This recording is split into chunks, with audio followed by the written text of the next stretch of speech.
Hello everyone, मैं कविता स्वागत करती हूँ अपने चैनल कविता लाइफ स्टाइल पर। कैसे हो आप सब? होप्स आप लोग बहुत अच्छे होंगे।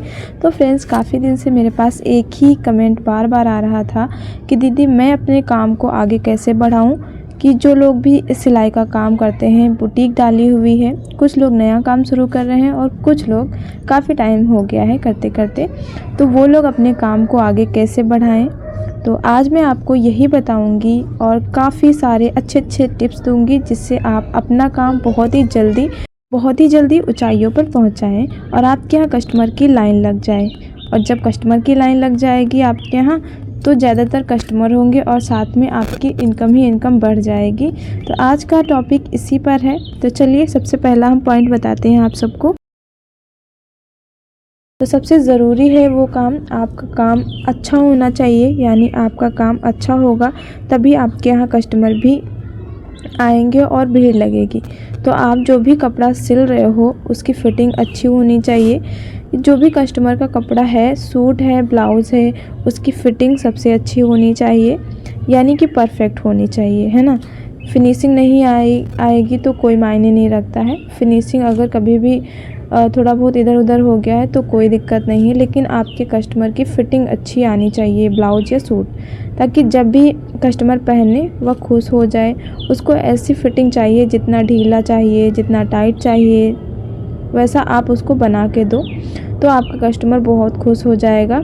और उसके अकॉर्डिंग परफेक्ट होना चाहिए, है ना। तो इसके लिए क्या करना होता है, जब भी आप कपड़ा सिल लेती हैं ना, पूरा तैयार हो जाता है, उसके बाद एक बार दोबारा जो नाप है वो नाप चेक कर लेनी चाहिए कि जो मैंने नाप लिखा था उसके मेज़रमेंट के अकॉर्डिंग है या नहीं है। तो कभी कभी क्या होता है ना, हम लोग निशान लगाकर सिलाई तो कर लेते हैं, तो कभी कभी निशान ना इधर उधर हो जाता है या फिर सिलाई इधर उधर हो जाती है। क्योंकि आपको सबको तो पता ही है, कुछ कपड़ा ऐसे होते हैं ना बिल्कुल सिल्की, रेयॉन वगैरह, तो वो कहीं ना कहीं खिसक जाते हैं। तो सिलने के बाद एक बार फिर नाप लेना बहुत ज़्यादा ज़रूरी होता है। तो जब भी आप फिटिंग नाप लेते हैं तो सिलने के बाद आप एक बार अपनी जो कॉपी में लिखते हैं वही नाप लेकर आप एक बार चेक भी कर लेना चाहिए। आप अपने मन में एक चीज़ ठान लीजिए कि मुझे अपने दुकान से अपने कस्टमर को खुश करके भेजना है। मतलब खुश वो तभी होगा जब उसके हिसाब से कपड़ा आप स्टिच करोगे, उसकी फ़िटिंग का जब रहेगा तभी वो खुश होकर जाएगा।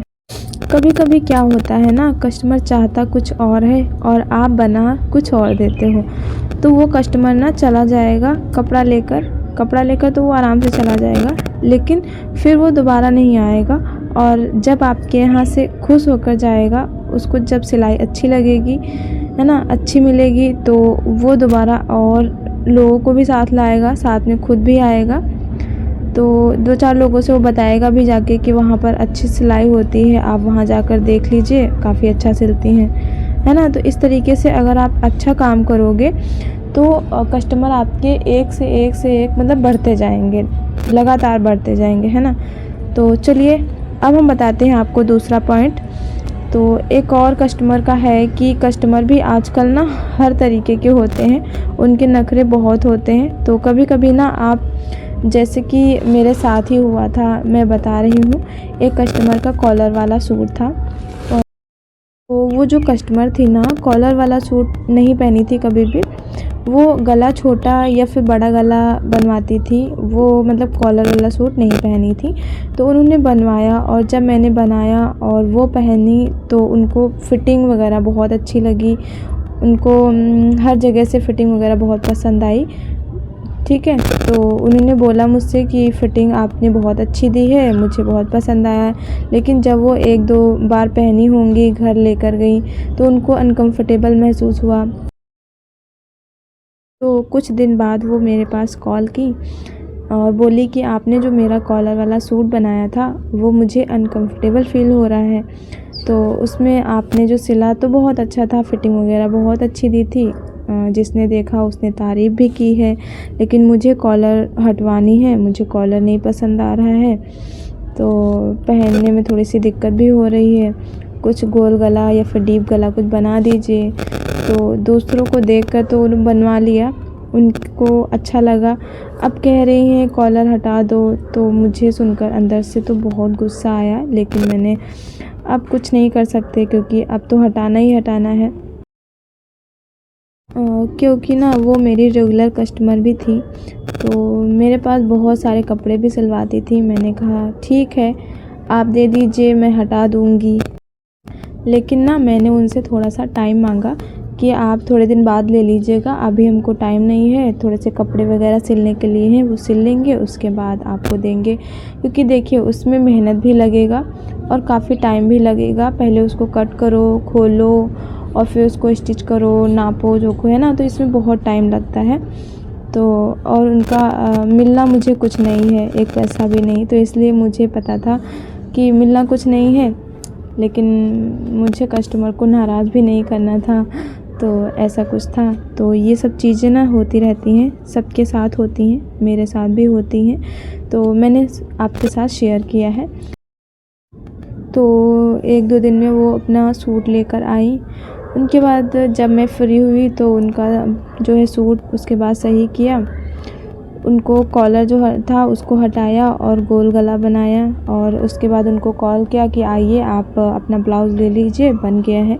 तो आई, उसके बाद वो जब पहन के देखी ना तो बहुत खुश हुई, और वो दूसरे दिन 4-5 सूट लेकर आ गई, और साथ में ना वो अपने 1-2 लोगों को भी लेकर आई कि मतलब इनका भी सूट वगैरह ब्लाउज़ वगैरह सिलना है।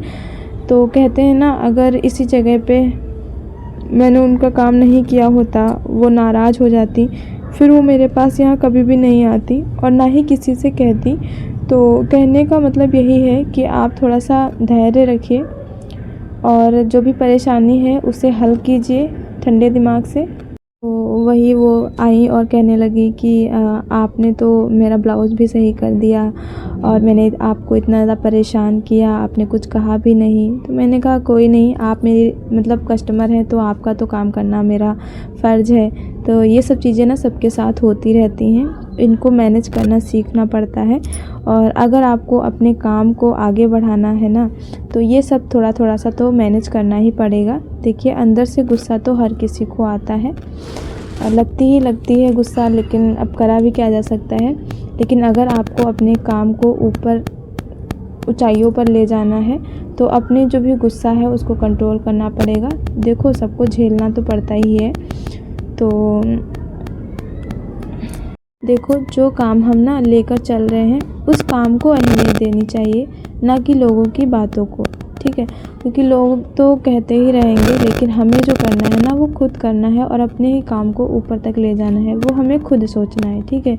तो जो लोग नहीं झेल पाते हैं ना, फिर वो आगे भी नहीं बढ़ पाते हैं। इसलिए कम ज़्यादा या फिर अच्छा बुरा तो चलता रहता है। उसके बाद जो तीसरा पॉइंट है ना, बहुत ज़रूरी पॉइंट है, जो कि आजकल के हिसाब से बहुत ज़रूरी है। आप लोग को मतलब पता तो होगा ही, आजकल की दुनिया फ़ैशन की दुनिया है ना। ये तो आप लोग को ही पता ही है, इतने शौकीन हैं आजकल के लोग, ख़ास करके लेडीज़ें। तो आजकल की लेडीज़ों को डिज़ाइनर कपड़े बहुत पसंद आते हैं।